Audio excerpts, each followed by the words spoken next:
No. Tukipata microphone tunatangaza Kasongo, inapotea, aendelee kukasirika. Ndio because wamesema wanaenda nyumbani, yeye wanasema ati ni injury time, ati wachukue kila kitu ya Kenya. Mpaka hii Kenya, huyu mtu akirudi atauza Kenya. So mimi mkinipatia ruhusa, sitaki kufanya kazi nyingine. Sasa ni kunusa nusa.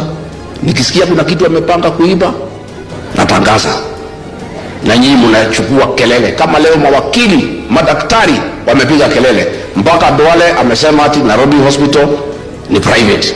Sasa hiyo Kasongo amewachana naye, tumeokoa Nairobi Hospital. Amelia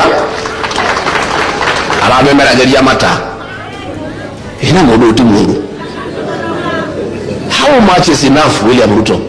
Just how much is enough? Unataka pesa ngapi? Lakini uzuri hapa akiwa na hiyo pesa yote halali. Sumeona amekonda mpaka masikio imekuja juu. Mumeona? Hii mtu ako na mabilioni ya pesa, lakini si ndio? Na tutawacha halale. We'll make sure, William Ruto, you are not going to sleep for the next 15 months. Utalala ukifika asubuhi. Tutakuanika na hivi vijana wangu hawa. Simeona vile amekonda mpaka masikio yanafanya nini?